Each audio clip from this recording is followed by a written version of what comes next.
Mass shootings don't happen in Canada until they do. The police will protect you until they don't. And gun control keeps you safe until it kills you. It's not just America, it never was. Today, on the 10th Man.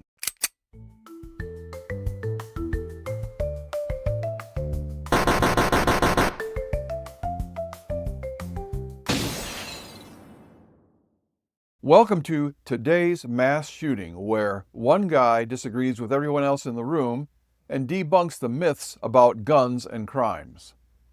The media room today is echoing with the usual nonsense: gun violence doesn't happen anywhere but America. Except it does. It happened in Canada on April 18, 2020, in Nova Scotia, the deadliest mass shooting in Canadian history. 22 people were killed and 3 more injured over 13 hours. In a country that bans the guns Americans can buy at Walmart. So no, this isn't just an American problem, and gun control didn't stop it. It never does. Canada had everything the gun control crowd says we need: owner licensing, background checks, magazine limits, restricted weapons, transport regulations, firearm registration, and a culture of confiscation. And yet the mass killer had no license, had smuggled guns from the U.S., had no AR-15, and had no legal right to own a single bullet. Afterward, Trudeau responded not by punishing the bureaucrats who failed to stop him, but by punishing innocent gun owners. He issued an order in council. No debate, no legislation, banning over 1,500 models of guns, none of which were used in the attack. That's not public safety, that's political theater. And like all gun control, it punishes the innocent, sacrifices the victims, and ignores the guilty. Police incompetence made this tragedy worse. The Royal Canadian Mounted Police, the pride of Canada, became an accessory to this massacre through sheer incompetence. They sold the killer a real RCMP cruiser at auction. They let him slip through a back road out of Portapique, his hometown, and the start of the rampage. They used Twitter to warn the public, or not warn them, instead of the government's Alert Ready system. They claimed they had the killer in custody while he was still killing, and even sent some policemen home. They waited too long to tell the public he was impersonating an officer, and civilians trusting the car and the uniform were killed as a result of their trust. The Mounties even panicked and fired on civilians themselves. And then they only found the killer by accident and shot him as he was taking his own life. In the U.S., we say, when seconds count, the police are minutes away. In Canada, they were 13 hours and 100 kilometers away. And when the Mounties finally arrived, they were part of the problem. This attack wasn't from out of nowhere.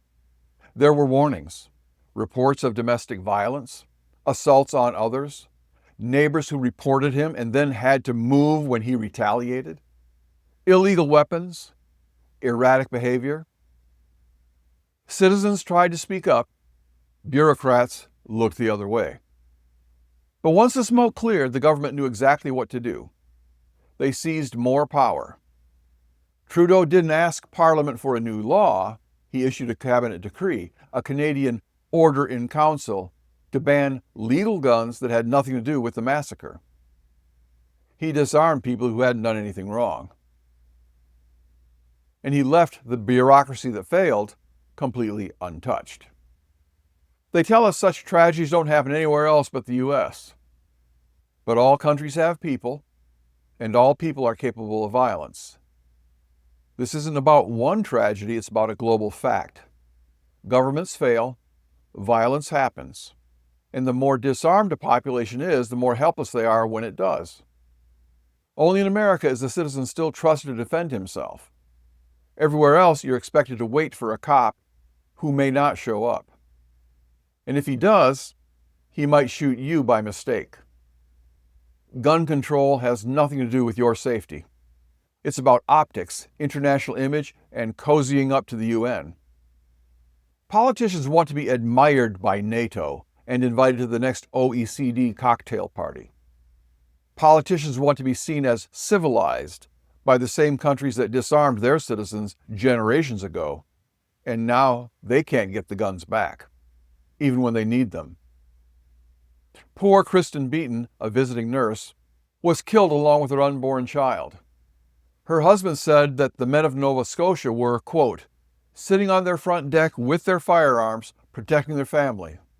And she'd have been behind me, she'd have been safe. But now Trudeau has taken those guns away. Yes, freedom is dangerous. Yes, bad people will sometimes use their rights, all rights, to do bad things. But rights don't exist to protect comfort. They exist to protect liberty. In Canada, people died waiting on a government that didn't show up. In America, we still have a Second Amendment because we expect our government to fail. So next time someone says this doesn't happen in other countries, ask them, are you sure? Because it did. And unless we stay armed, it will again. This has been The 10th Man. Like, share, subscribe, and tell someone it's not just America, because freedom is worth defending even when the truth isn't popular.